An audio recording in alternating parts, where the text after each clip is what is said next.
We have a lot of moving pieces down here right now. We're actually, we had a ghillie blind down here, and we have a camel redneck we think would be a better fit, all-weather fit, and I think we're going to use this spot a lot. A lot of bedding right up here, and we're creating a small little food plot right here. The food plot is really, it's just a pass-through. We don't want it to be a destination. Destination fields are over there on the neighbors. So we want this to be more of a staging food plot, and something that we can blow our scent safely into the ditch bank. We're actually going to go through the ditch to get in here from behind, pop into the blind. We're leaving a lot of cover in front of the blind, but this is an all-day rut hunt. Gun season stand where you come in early, sit all day, and right now we're opening it up so that we can actually have an island. We're making this food plot look as natural as possible. So really the goals down here is we want a small food plot that'll turn into clover, just simply a pass-through. And then because of our late install, we're coming around from behind where the blind position will be, and we're saving about 15 feet of brush. We have some box elder regen in here, and we're going to hinge cut that. We have a cherry bush, we're going to hinge cut that so that it'll still grow in the future, but we're just putting that on a 5-foot platform. It's a camel blind, and that way we expect to hide it in here as best as possible. Because the bucks haven't shifted their patterns, we have a camera right here on a stump. It's on a mock scrape. We haven't had a mature buck back here yet this year. What's kind of cool about that is we know they will be back here soon, whether that's mid-September, late September. We're really only talking about 4 to 5 weeks out. We'll have that. We'll have those mature bucks down here. That'll give this time to not only grow that little food plot, have it nice and lush and green down here, but also some of this brush will start to green back up, weeds, and it won't be as ugly as it will be when we leave. We're trying to pile all the debris in one location off to the side here. That's an area where there's a steep bank on the other side. The deer don't come in out of there at all anyways.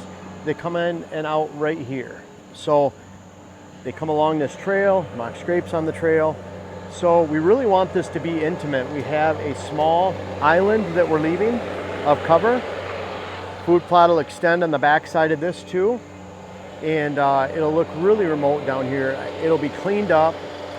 The one big difference is you'll have the food source, but we're leaving a lot of cover, and the blind will be around a lot of cover. I don't want to put a 10-foot blind down here because it's just going to stick out a lot more. We had a ghillie blind on the ground. I really like that 5-foot, and we started thinking, well, we're going to put on a 5-foot platform anyways. We might as well put that redneck down here, and it's camel. I feel comfortable. And the beauty of this is a good stand location is not a good stand location unless we have a good access route. And so whether we had a tree stand down here or the redneck, we come in, and there's a reason we chose a blind instead of a tree stand, but we come in the ditch, and that ditch has banks that are at least 12 feet high, and we can snake down that. We come in for about 100 yards, we drop in from another area, we literally just pop up and go right into the blind. 5-footer is nice because we're mostly archery hunting, and with a bow, a vertical bow, we can shoot out that horizontal window, and you're not exactly level, but you don't have to worry about this steep angled shot and standing up in the redneck or using a corner window. We get that whole horizontal window we can shoot out of, which helps us shoot this entire area. So the access would be great. We're looking north all the way up this draw. That draw extends for almost 2/3 of a mile. It's fairly gradual all the way down here. 300 foot in elevation change. When we get those afternoon winds coming from the north, northeast, northwest, northerly direction, they're going to spill down into that ditch, and they're going to go out into a non-deer area of that field. We're really off to the side of this bedding area.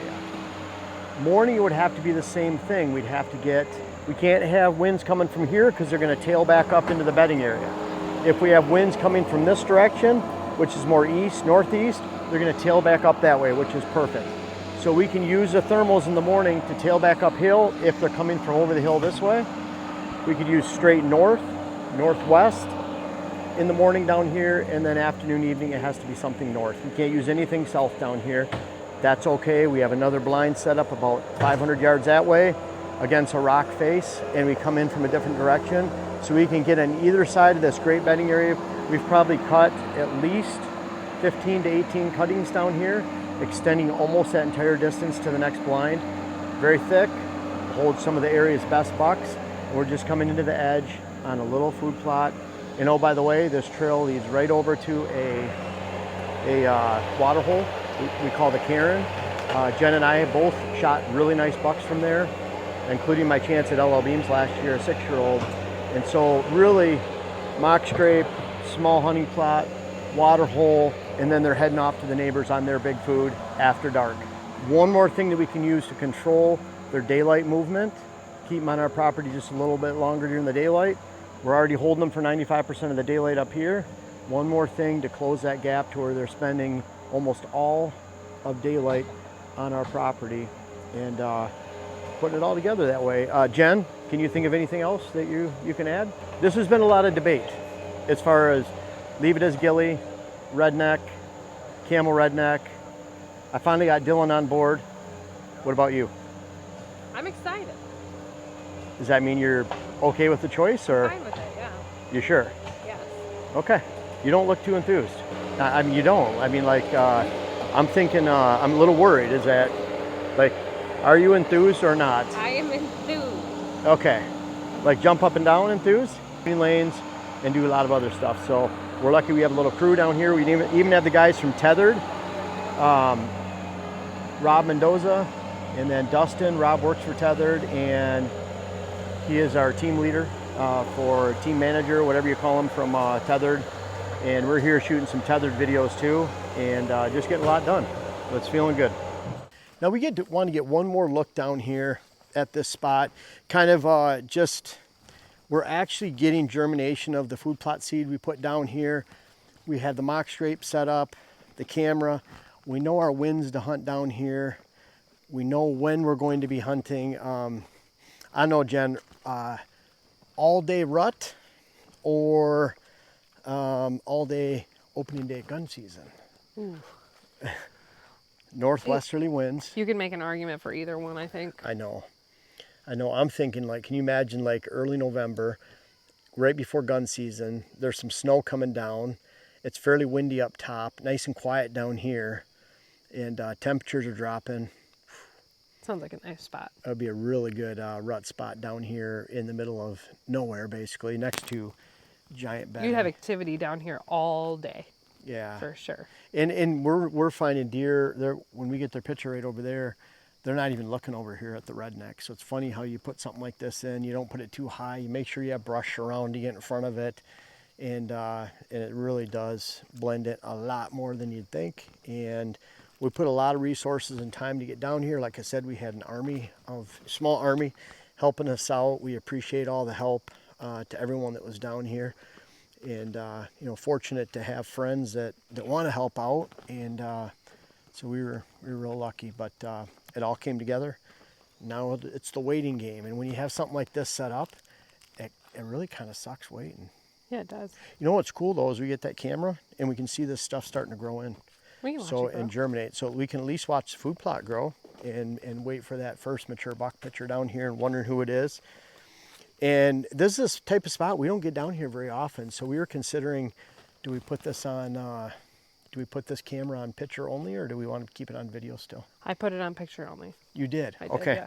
So Jen made the decision. I think she knew I supported it too, but either way, that's what it is now. So we're getting pictures down here, and we'll bring it to you. And thanks for following along on one of our next and last great redneck blind installs. Hey guys, thanks for watching. I really want to urge you to check out purewildlifelens.com. That is my seed company. Jen and I founded that 3 seasons ago. And we have 20 offerings now for you. And there's 3 quick things I want to hit. Pure wildlife blends, meaning we add no coatings, garbage, inert matter to the seed, and we don't try to sell you on that. No fancy colors in the bag. Also, same day shipping. And bottom line is, I've been researching and building experience on food plotting at a high level for the last 3 decades. Each of that goes into the bag. We choose what we want to plant in the bag, not our seed wholesaler. And all that research goes into that, all that experience. So check out those blends. And again, it's crunch time. Ours are looking beautiful. And if you check out our seed, this is a perfect time to buy. Thank you for watching.